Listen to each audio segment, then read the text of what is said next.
வணக்கம். தமிழர் இலங்கை செய்திகளோடு இணைந்து கொள்கின்றான் மகளினி கமலநாதன். அம்பாறையில் படுகொலை செய்யப்பட்ட குடும்பம் தொடர்பில் வெளியான தகவல். வெளியிடப்பட்ட 95 நாடாளுமன்ற உறுப்பினர்கள் சொத்து விவரங்கள்.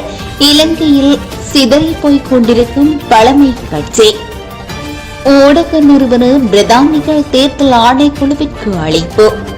போலீஸ் மா அதிபர் விவகாரம் குறித்து சபாநாயகரின் அதிரடி அறிவிப்பு.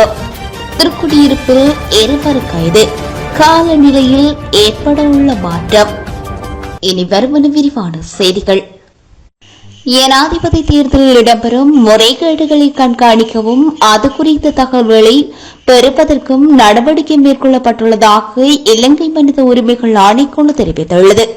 இலங்கையின் அரசியல் அமைப்பின் பரிந்துரைக்கப்பட்டுள்ள எந்த ஒரு சார்பு அல்லது பாகுபாடுகளற்ற சட்டத்தின் சமமான பாதுகாப்பை அனைவருக்கும் வழங்குவதற்கு இலங்கை போலீசார் மற்றும் அரசு அதிகாரிகளின் பொறுப்பின் முக்கியத்துவம் வலியுறுத்தப்பட்டுள்ளது.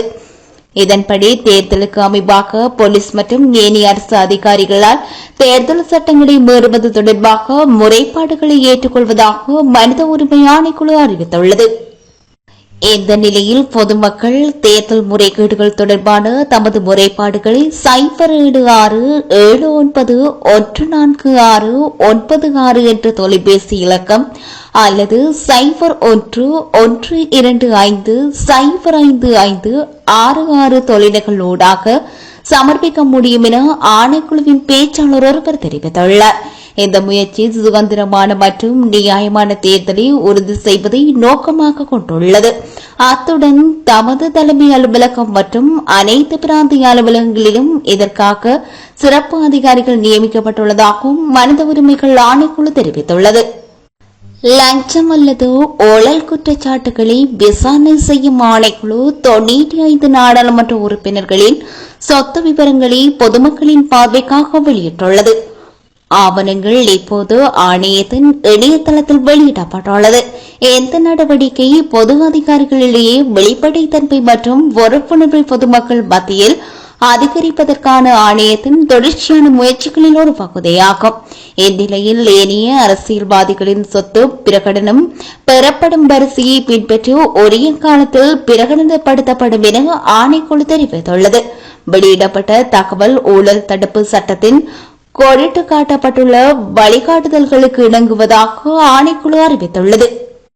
ஜனாதிபதி தேர்தலுக்கு தேவையான தகைமைகளை பூர்த்தி செய்யாதவர்கள் கட்டுப்பணத்தை செலுத்தும் சூழ்நிலை தற்போது உருவாக்கப்பட்டுள்ளதாக தேர்தல் ஆணையாளர் நாயகம் சமன் ஸ்ரீ ரத்நாயக்க தெரிவித்துள்ளார்.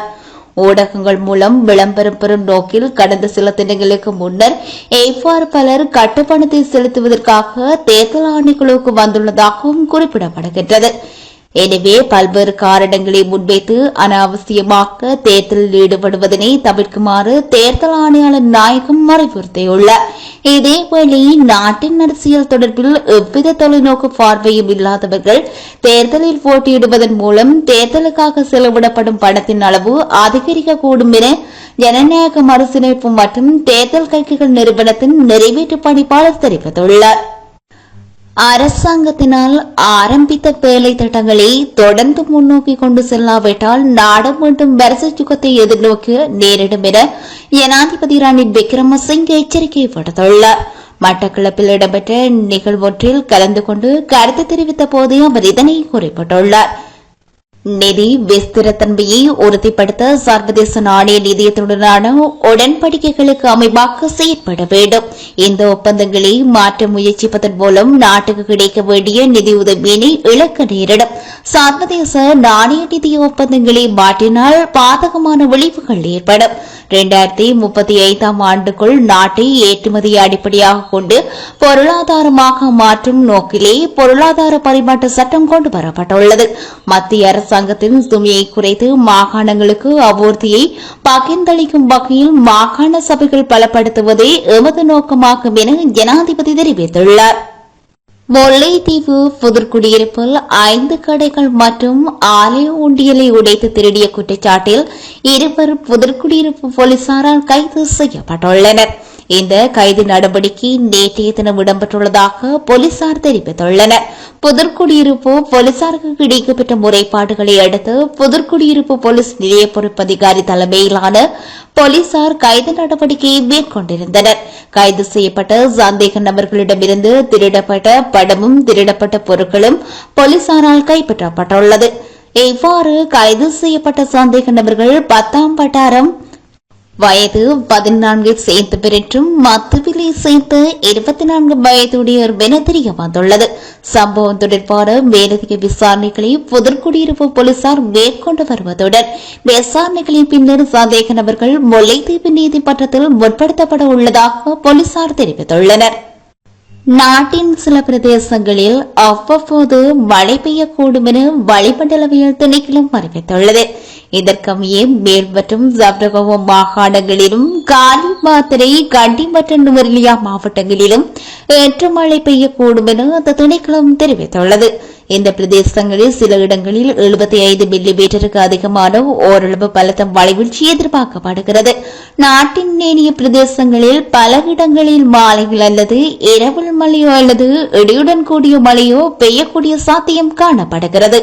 இடியுடன் கூடிய மழையுடன் தற்காலிக பலத்த காற்று மற்றும் மின்னல் தாக்கங்களினால் ஏற்படக்கூடிய ஆபத்துகளை குறைத்துக் கொள்ள தேவையான நடவடிக்கைகளை மேற்கொள்ளுமாறு வளிமண்டலவியல் திணைக்களம் பொதுமக்களிடம் கோரிக்கை விடுத்துள்ளது. ஜனாதிபதி தேர்தலை முன்னிட்டு தபால் மூல வாக்காளரின் விண்ணப்பங்களை பொறுப்பேற்கும் நடவடிக்கை இன்று திங்கட்கிழமையுடன் நிறைவடைய உள்ளதாக தேர்தல் ஆணைக்குழு தெரிவித்துள்ளது. விண்ணப்ப படிவத்தை பூரணப்படுத்துவதற்காக வாக்காளர் ஆப்பில் பதிவு செய்யப்பட்டுள்ள தகவல்களை தேர்தல் ஆணைக்குழுவின் உத்தியோகபூர்வ இணையதளத்திலிருந்து பெற்றுக்கொள்ள முடியும் என அறிவிக்கப்பட்டுள்ளது. மேலும் தபால் மூல வாக்களிப்புக்கான விண்ணப்ப படிவங்களை ஏற்றுக்கொள்ளும் காலம் நீடிக்கப்படும் என பரவும் தகவல் பொய்யானது எனவும் தேர்தல் ஆணைக்குழு தெரிவித்துள்ளது. எதிர்வரும் சில தினங்களில் மேலும் பலர் ஜனாதிபதி ரணில் விக்ரமசிங்கவுடன் இணைந்து கொள்ள உள்ளதாக ஐக்கிய தேசிய கட்சியின் பொதுச் செயலாளர் பாலதரங்கி பண்டார தெரிவித்துள்ளார். ஜனாதிபதி ரணில் விக்ரமசிங்கவுக்கு ஆதரவாக ஒவ்வொரு நாளும் மாவட்ட மட்டத்திலும் உள்ளூராட்சி மட்டத்திலும் நாடாளுமன்ற உறுப்பினர்கள் மற்றும் பிரதிநிதிகள் திரண்டு வருவதாகவும் அவர் கூறியுள்ளார். இதேவேளை மொனராகலை மாவட்டத்தை பிரதிநிதிப்படுத்தும் பிரதான அரசியல் கட்சிகளின் பிரதிநிதிகள் குழுவும் உள்ளூராட்சி மன்ற உறுப்பினர்கள் குழுவும் கொழும்புக்கு விஜயம் செய்ய உள்ளனர். ஐக்கிய தேசிய கட்சியின் தலைமையகமான செரிகத்தாவிற்கு வருகை தர உள்ளதாக குறிப்பிடப்பட்டுள்ளது. இதன்படி எதிர்வரும் சில தினங்களில் மேலும் பலர் ஜனாதிபதி ரணில் விக்ரமசிங்கவுடன் இணைந்து கொள்ள உள்ளதாகவும் அவர் மேலும் கூறியுள்ளார். பொருளாதார கொள்கைகளை மாற்றினால் இலங்கை மீண்டும் பாதாளத்தில் விழும் என சர்வதேச நாணய நிதியம் எச்சரிப்பதாக நிதி ராஜாங்க அமைச்சர் ரஞ்சித் ஜியம்பலாபட்டிய தெரிவித்துள்ளார்.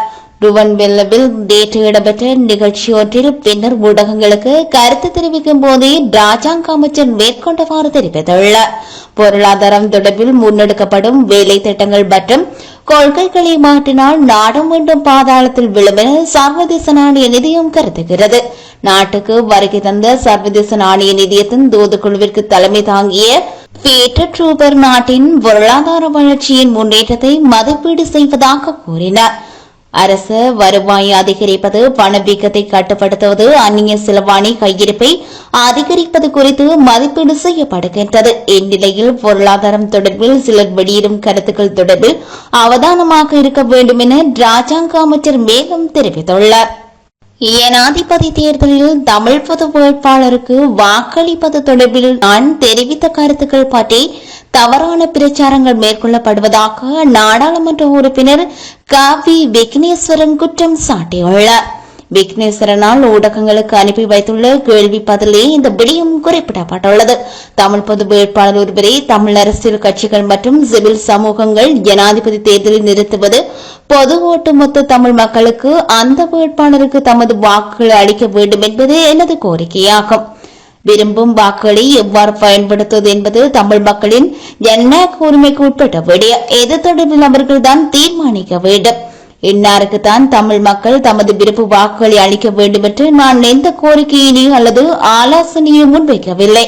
பல கேள்விகள் பத்திரிகையாளர்களினால் முன்வைக்கப்படும் போது எமது அடிப்படை குறிக்கோள்களில் நாங்கள் சிதைந்திருப்பதாக எனது பதில்களை வெளியிடும் பழக்கம் சில ஊடகங்கள் சகோதரர்களுக்கு உண்டு என்பதை காண முடிகிறது. ஆனால் அவை என்னுடைய கருத்துக்கள் அன்று என கூறியுள்ளார். எத்துடன் இனிதே தமிழ் FM இலங்கை செய்திகள் நிறைவடைகின்றன.